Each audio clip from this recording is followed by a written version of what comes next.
people like me. You need people like me so you can point your f***ing fingers and say, that's the bad guy. That's the bad guy. That's the bad guy. That's the bad guy. That's the bad guy.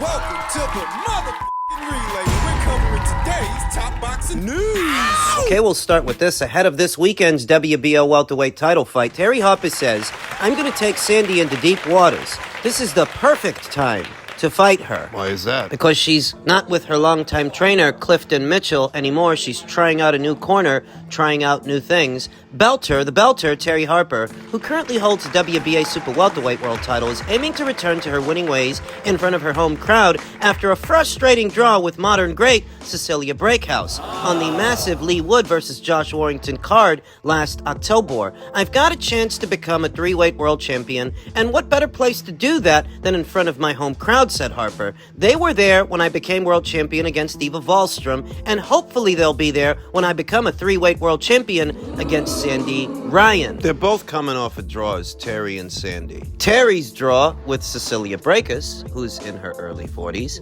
and Sandy's draw with Jessica McCaskill that seems less like a draw and more like a bad decision, more like a robbery. Yeah. If I were to choose a time to fight Sandy, it would be now, said Harper. Obviously, she's had the split with Clifton, and she's gone over to Vegas and got a new team around her. I feel like this is the first fight with that team, so I know how I'd feel if I was getting in the ring with a new team and not Andrew Bullcroft, Steffi Bull, her longtime trainer and manager. Like I said, I feel this is the perfect time and opportunity to fight Sandy. Sandy moving over to Vegas obviously shows dedication to the sport. I feel like she's coming away from all of the distractions over here and going out there and focusing on her training. It's a commitment. I take my hat off to her to be going out there and really putting everything on the line for this fight. Tail of the tape. There doesn't seem to be much in between them. Much in between Sandy and Terry in terms of height and reach. They're about the same, but their propensity is what's different. They're sweet spots. They can both box from the outside, on the move, box from the outside, or bang on the inside. They can both do that, but one of these fighters is more spiteful. One of these fighters shows more spite and more spice fight by fight. Who? And that fighter is Sandy Ryan. I feel like Sandy is obviously well-schooled. She's come from the Team GB background and stuff like that. She's got good stoppages with body shots and stuff, so I've just got to be aware of that on the night and really just focus on myself and what I can bring to the fight. I just know how the spars went.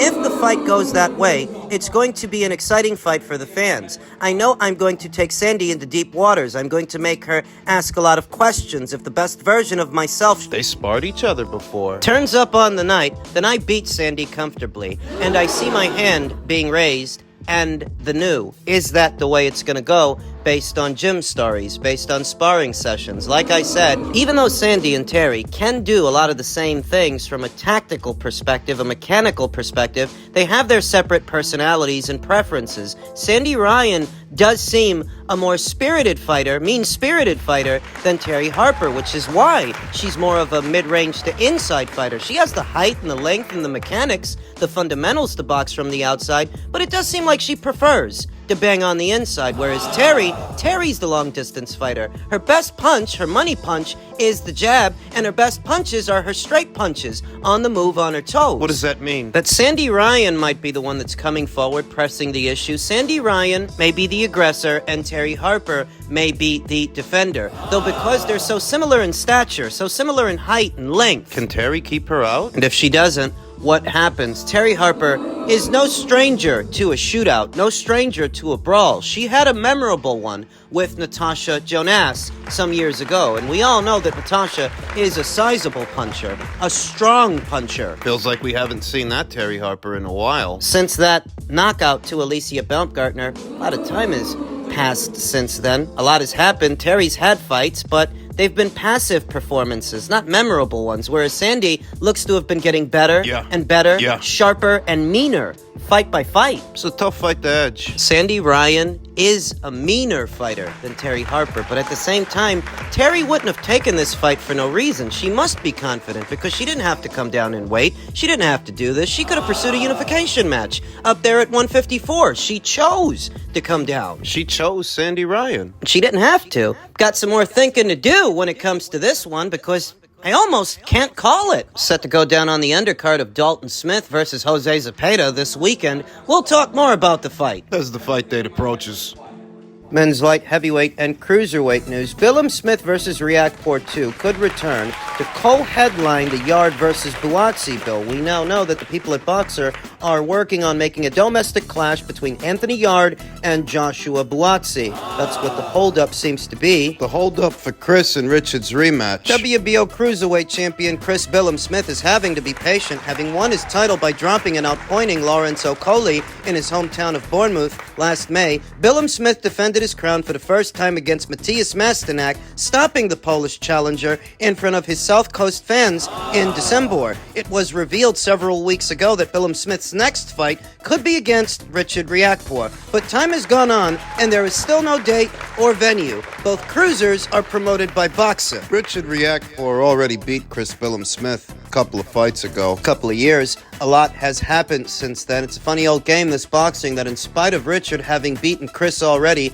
Chris became a champion before Richard. Stuff is funny like that. Richard Riakporhe is 17-0 with 13 KOs, whereas Billam-Smith is 19-1 with 13 KOs. The two fought back in the O2 Arena in London back in July of 2019, with Riakporhe winning a split decision over 10 rounds. It always seemed likely they would box again, but when and where remains to be seen, although sources have said that Selhurst Park, Crystal Palace's football stadium, and the O2 are both in the running, although officials have not completely ruled out going to Bournemouth's Vitality Stadium again, where Billam-Smith defeated Okolie, although that venue is looking unlikely. Billam-Smith is trained by Shane McGuigan, who last weekend won the Trainer of the Year award, almost 8 years on from winning it the first time. Didn't Shane used to train Lawrence too? He did, but I believe they parted ways amicably because Lawrence had relocated over to Dubai, I think it was, and Shane, Shane's got other fighters he's got to tend to. Carolyn Dubois, Ellie Scottney, Chris Billam-Smith, several others. So then who's training Lawrence now? Not sure. I think he's being trained by Sugar Hill Stewart as far as Chris Billam-Smith, and as far as Shane McGuigan admitted Billam-Smith was waiting on the proposed light heavyweight clash between Londoners Joshua Buatsi and Anthony Yarde. That announcement before anything could be finalized for Billam-Smith versus Riakporhe II. We are waiting on Buatsi versus Yarde, said McGuigan. If it was going to be on the Buatsi versus Yarde bill, it would be a co-headline, but we're sitting and waiting and we're getting things pushed back a week and another 2 weeks. So we're putting our foot down and saying, this is the latest date, and it might mean that Chris is headlining and Buatsi and Yarde has to get pushed to another date. So it's not really our problem. What Boxer seems to be trying to make into one show, one big show, may end up being split into two. But these aren't decent-sized shows and decent fights. When you think about what Boxer has going on, what could be Riakporhe versus Billam-Smith 2, what could be Buatsi versus Yarde, that's a big show. People have been waiting on that for a while, as well as the upcoming Fabio Wortley versus Frazier Clark fight. That's a really good fight. I like that one. Earlier today it was announced that Lawrence Okolie will be returning to action in the Bridgerweight division opposite the ring WBC Bridgerweight champion Lukas Rozensky. It's not bad either. Boxer's got a decent string of fights coming up. The most important thing is keeping momentum and keeping his, Chris Billam-Smith's, career going forward. I don't want him to get stale in the gym. He's been in the gym a while, so we will have a couple of deloading weeks, then we will ramp it up again. Billam-Smith is a diligent professional who stays in shape and works on himself as an athlete. The champion's ongoing search for personal development and growth are what appealed to the trainer when he linked up with McGuigan several years ago. He's also always within a certain percentage of his weight, which is great, and that means we're always there and thereabouts in striking distance of 6 weeks or less than 6 weeks, like we had against Isaac Chamberlain, McGuigan added. That just shows that keeping and holding form and holding discipline when you're just ticking over is really important. To be honest, I got nothing against Shane, and I have nothing against Chris, but Richard Riakporhe beat him before. I think he's going to beat him again. Not a lot of new thoughts on that. Chris Billam-Smith, in spite of being a big guy, young guy, strong guy, he still gets hit too much for my liking. He still gets hit too much for me. And Richard Riakporhe, he's very strong. He might knock Chris out this time. Either way it goes, I have Richard winning the fight. The question is, when and where will the fight land? Will it land on the undercard of Buatsi versus Yarde? Because if it does, that makes the show even bigger, that much better. The holdup seems to be with that fight. What the holdup seems to be, according to Anthony Yarde, there's a lot of back and forth in negotiations, a lot of unrealistic wants and things like that from certain people. We'll see what happens. I want the fight. It's about trying to get a fair deal. Sounds like a Joshua Buatsi problem. You say people have unrealistic wants, unrealistic expectations. Yeah, that sounds like Joshua Buatsi to me. The guy who left Matchroom to go be a superstar at Boxer, except that hasn't happened yet. He's coming off that win over Dan Aziz, and being honest with you, I wasn't impressed. I've sold all my stock in Joshua Buatsi. You turned down a 7-figure payday and a world title opportunity, a shot at Dimitri Bivol, so you could go fight a domestic-level guy. That's what he did. Which is hardly the year mark for Joshua Buatsi being the real thing, being a world-class operator, a world-level fighter. I don't think he is. And if he is, he hasn't proven it yet. Now, could he prove it opposite the ring, Anthony Yarde? That depends. You have to make the fight. Then Joshua Buatsi has to win the fight. It used to be. People used to be hypercritical of Anthony Yarde. Anthony, who was then an unbeaten fighter, they used to be hypercritical of his quality of competition, and more of them. Well, they used to think that because of Joshua Buatsi's physical dimensions and his amateur background, that he would prove to be the real thing. He hasn't proven that yet. No, time has told a very different story. For me and my money, For me. Anthony Yarde has impressed me more in defeat than Joshua Buatsi has in victory. Think about it. Anthony Yarde's first shot at a title came by way of Sergey Kovalev. He traveled to Russia for that fight, to Sergey Kovalev's hometown of Chelyabinsk, Russia. And even though he lost, he gave a good account of himself. He didn't run from it. He doesn't come from the decorated amateur background that Joshua Buatsi does, but when they gave him a chance to fight for a title, he ran to it, whereas Joshua Buatsi ran from it. Didn't want nothing to do with Dimitri Bivol. Just call it what it is. Where Anthony Yarde ran to a Sergey Kovalev fight, ran to an Artur Beterbiev fight. Joshua Buatsi ran from a Dimitri Bivol fight. Joshua Buatsi better not dick this up, because this isn't Anthony's only opportunity to be in a big fight. No, it's not. But it might be his. Know that Frank and Eddie are planning a big Matchroom versus Queensberry show in Saudi, but that's not the only one they plan on doing. They plan on doing another one on UK soil. If Joshua Buatsi screws the pooch with his demands and this fight don't happen, Anthony Yarde can move on. They can find him someone else to fight. But can Ben find someone else for Joshua Buatsi that makes for as big a fight as this one? Because this is a big fight. On UK soil, you can definitely sell it. I don't think the guy that fought both Sergey Kovalev and Artur Beterbiev is the one being unrealistic and unreasonable. I don't. I think it's the one with the chip on his shoulder. I think it's Joshua Buatsi. That's what I think. And finally, in men's heavyweight news, more footage of Tyson Fury in preparation. More footage of Tyson Fury in camp has been released. Fit and trim, moving around, using the ring. Looks to me like a guy who's trying to box the little man up. Looks to me like a guy who's trying to use his height, use his length, to move around, set traps. We've been all through that. In spite of what so many people have said in the build-up, that Tyson Fury is too big. He's got too much size for Alexander Usyk. If that's your approach, you don't actually plan on using your size to mow the smaller man down. Taking it to him. Like you took it to Deontay Wilder. No, you plan on him taking it to you. You want to make him come to you. What's noticeable is that in all these training videos that Tyson Fury is releasing, you don't see Sugar Hill Stewart. Have they parted ways? I don't know. We do know is that his father, Big John Fury, he had some choice words for Sugar Hill Stewart and just the camp, everything that's been going on. He wasn't happy with what he saw. Seemed worried. That doesn't mean that Tyson Fury has sacked Sugar Hill Stewart. That's just saying that in these videos he's been uploading, we don't see him. Down several pounds from just 4 months ago. Losing weight. His weight loss journey, what seems like another fat camp, another fitness camp. Confirmation that he is taking this assignment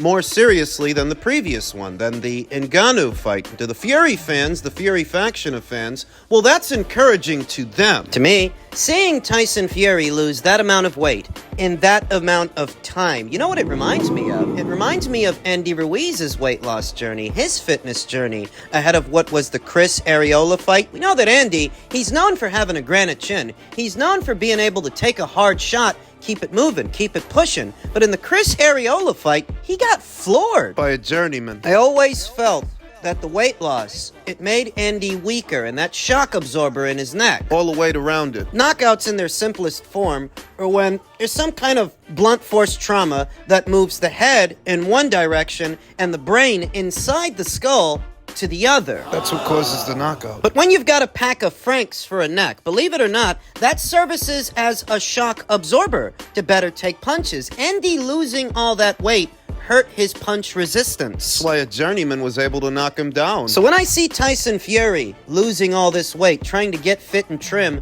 ahead of the Usyk fight, he's doing so that he can move around better, achieve better balance. But it's a trade-off. Trading durability for mobility. We know that when Tyson Fury puts on the pounds, puts on weight, most of it ends up in his trunk, in his torso, where his legs, they remain comparatively thin. He's got poor balance. I think he's always had poor balance. Why do you think he's been knocked down so many times throughout his career? The beginning, the middle, and where we are now. It's got something to do with balance and how the weight is distributed throughout his body. It's not distributed evenly. Where the weight seems to show up is in his trunk, in his torso, but his legs remain relatively thin. So he's losing the weight so he can move around better, achieve better balance. Not a bad idea, but it might come at the cost of his durability, how well he takes a punch. And rest assured, he does get punched. He hasn't been floored as many times as he's been floored because he can walk through the rain without getting wet. He can be caught. Lesser fighters than Alexander Usyk have caught him. Is Nevin Pajcik a better fighter than Alexander Usyk? Is Steve Cunningham? Wilder, Ngannou. These guys were able to land punches, hard punches on Tyson Fury that sat him down